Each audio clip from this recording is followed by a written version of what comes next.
कौन बनेगा सांसद? जानिए मुंगेर लोकसभा सीट का राजनीतिक समीकरण। बिहार में मुंगेर का लोकसभा सीट काफ़ी अहम माना जाता है। आपको बता दें कि इसमें विधानसभा की 6 सीटें शामिल हैं। ये मुंगेर, सूर्यगढ़ा, जमालपुर, बाढ़, लखीसराय और मोकामा है। ये बंगाल के अंतिम नवाब मीर कासिम की कभी राजधानी हुआ करती थी। गंगा के किनारे बसे इस शहर का इतिहास रामायण और महाभारत काल से जुड़ा है। इस कारण धार्मिक तौर पर भी इस क्षेत्र का काफी महत्व है। इस जगह को दानवीर कर्ण की भूमि कहा जाता है। यहाँ वो रोजाना गंगा स्नान करके माता चंडिका की पूजा अर्चना करते थे। मान्यता है कि यहाँ की कष्टहरणी घाट के बारे में कहते हैं, इसमें स्नान करने से कभी सारी परेशानी दूर हो जाती है।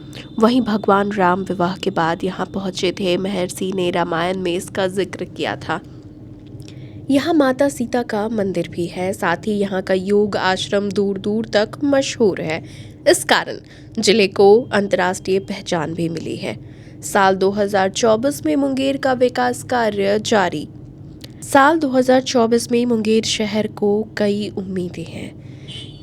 इस साल लोकसभा का चुनाव हो रहा है और साथ ही शहर में कई तरह के विकास से जुड़े कार्य चल रहे हैं।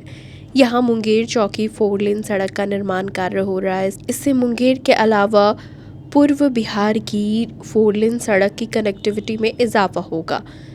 इसके बनने के बाद मुंगेर से सुल्तानगंज, भागलपुर, कहलगांव होते हुए झारखंड जाना संभव हो जाएगा। राष्ट्रीय उच्च पथ 80 के चौड़ीकरण का काम चल रहा है। इसके पूरा हो जाने के बाद यहाँ यात्रा का सुगम आवागमन हो सकेगा। जिले के सदर अस्पताल में 325 करोड़ की लागत से 100 बेड के मॉडल अस्पताल का निर्माण कार्य जारी है। यहाँ लोगों के मूलभूत सुविधाओं को खासकर ध्यान में रखा गया है। यहाँ कुर्सी 20 से 25 बेड का वार्ड बनाया जा रहा है। इसके साथ ही पैथ लैब, एक्सरे, MRI की सुविधा एक जगह पर मिल जाएगी। शहर के रेलवे स्टेशन के विकास का काम भी जारी है। साल 2024 के चुनाव पर टिकी सभी की नज़र। साल 2024 में मुंगेर का लोकसभा चुनाव काफ़ी दिलचस्प हो चुका है। आपको बता दें कि यहाँ पर वर्तमान सांसद राजीव रंजन उर्फ ललन सिंह NDA के लोकसभा प्रत्याशी है और इनके लिए फिलहाल चुनाव प्रचार कर रहे हैं पूर्व विधायक अनंत सिंह। दूसरी ओर महागठबंधन की ओर से लोकसभा प्रत्याशी अनीता देवी है। इन्होंने हाल ही में अशोक महतो से शादी की है। इस कारण ये लोकसभा क्षेत्र चर्चा का विषय बना हुआ है। आपको बता दें कि यहाँ पर 13 मई को जनता दोनों ही प्रत्याशी की किस्मत का फैसला करेगी।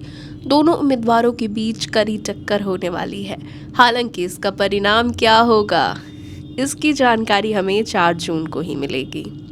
बिहार की राजनीति में मुंगेर सांसद ललन सिंह एक बड़ा नाम। आपको बता दें कि साल 1967 के चुनाव में मधु लियम ने मुंगेर की लोकसभा सीट से जीत हासिल की थी। इन्होंने यूनाइटेड सोशलिस्ट पार्टी के टिकट पर जीत अपने नाम किया। इससे पहले साल 1964 में भी ये मुंगेर से ही चुनाव जीतकर पहुंचे थे संसद। मधु लियम महाराष्ट्र के वो शख्स थे जिन्होंने बिहार में 6 बार चुनाव लड़ा। फिलहाल राजीव रंजन उर्फ ललन सिंह मुंगेर लोकसभा सीट से सांसद है। इन्होंने हाल ही में जदयू के राष्ट्रीय अध्यक्ष के पद से इस्तीफा दिया।